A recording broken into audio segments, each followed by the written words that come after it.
This is Twit. This episode of iFive for the iPhone is brought to you by lynda.com, the online learning platform with over 3,000 on-demand video courses to help you strengthen your business, technology, and creative skills. For a free 10-day trial, visit lynda.com/iFive. That's lynda.com/iFive.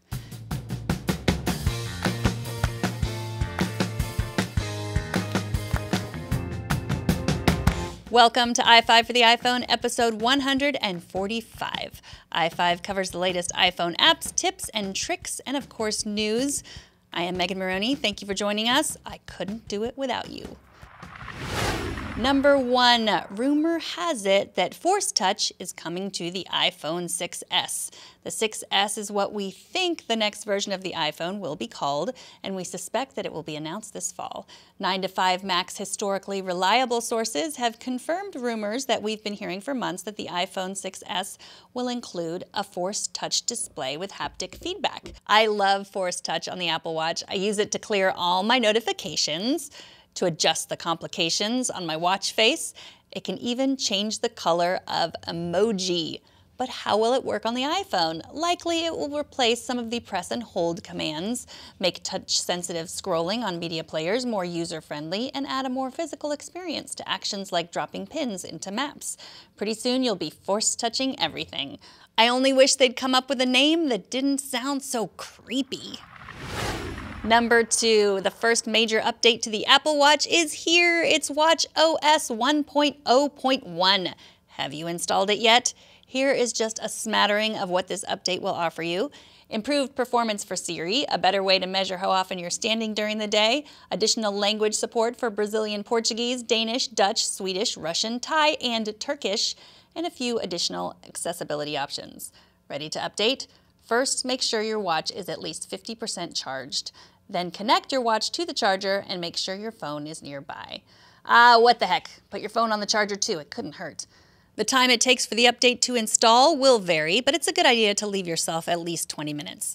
If you've received your watch within a week of the update's release date, which was May 19th, you'll still need to install the update.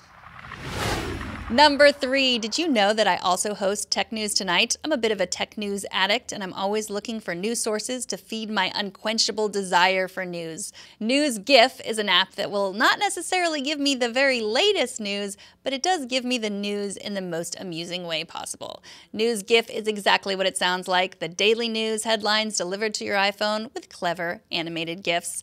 In addition to being educated and amused, you can also participate by upvoting stories or changing the GIFs to something you find more appropriate.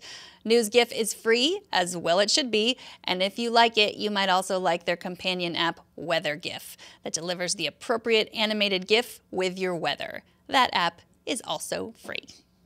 This episode is brought to you by lynda.com. Lynda.com is for problem solvers, for the curious, for people who want to make things happen. Maybe you want to develop an iPhone app, take better photos, redesign your website, or sharpen your Photoshop skills.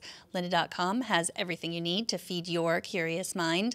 Some of the new lynda.com courses that I recommend are Up and Running with Photos for OS X, Facebook for Business, Asking for a Raise, and a new course with Guy Kawasaki called How to Rock Social Media.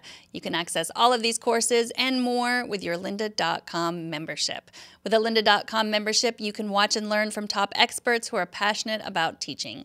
Stream thousands of video courses on demand and learn on your own schedule. You can also learn at your own pace. Courses are structured so you can watch them from start to finish or consume them in bite-sized pieces. Browse each course transcript to follow along or search for an answer and skip right to that point. Take notes as you go and refer to them later. Download tutorials and watch them on the go, including access on your iOS or your Android device. You can create and save playlists of courses you want to watch to customize your learning path or share with friends, colleagues, and team members. Your lynda.com membership gives you unlimited access to training on hundreds of topics, all for one flat rate. So whether you're looking to become an expert, you're passionate about a hobby, or you just want to learn something new, visit lynda.com/iFive and sign up for your free 10-day trial. That's lynda.com/IFIVE. And we thank lynda.com for their support. And of course, when you support Twit sponsors, you're supporting Twit. So thank you. Number 4, I finally received my Amazon Echo last week. The Echo looks like a Bluetooth speaker, acts like Siri, and is amazing. You simply plug Echo into the wall, connect her to your Wi-Fi network, and suddenly you have a personal assistant who is also a DJ, a genius who never gets annoyed by your stupid questions, a homework helper, a sous chef, and more. She can automatically play music from Amazon Prime and podcasts from TuneIn. Connect her to your Spotify or your Pandora account to play your favorite stations. Connect her to your Audible account to play your audiobooks. You wake up the Amazon Echo with the name Alexa. So you just say, Alexa, do this, Alexa, do that, Alexa, stop. My children like to add random things to my shopping list using the Echo, and then they show up on my iPhone, which is fun for everyone.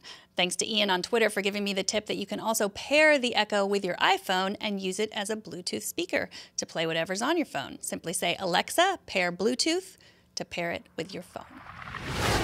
Number 5, Mike from Clinton, New York writes, in a recent episode of iFive for the iPhone, you talked about whether Trunks was better than iCloud for storing photos. I think you should consider recommending Flickr, which offers up to 1 terabyte of storage for photos and videos for free. Thank you, Mike. I think I might have mentioned that Flickr is one of the many internet places where I currently store my photos. I admit it, I am a cloud space hoarder. What I don't think I mentioned was that you get 1 terabyte of storage for photos or videos for free, unlike Trunks, which only stores photos and is only free for the first 15 gigabytes. And as long as we're talking about photos, I should mention that last week, Google announced the new Google Photos for your iPhone. You can now back up and store unlimited high-quality photos and videos for free. Google will maintain the original resolution up to 16 megapixels for photos and 1080p high definition for videos. I'm still giving this new app a whirl and will give you my full review soon. All of the apps, links, and other info from the show can be found at twit.tv/iFive. You can email ideas, questions, or general feedback to iFive@twit.tv. And check out iOS Today, the new Twit show I do every Monday with Leo Laporte. You can even join the iOS Today community on Reddit. Or leave us a voicemail at 614 on iFive. I am Megan Morrone. We'll see you next week on iFive for the iPhone. Bandwidth for iFive for the iPhone is provided by CacheFly at CACHEFLY.com.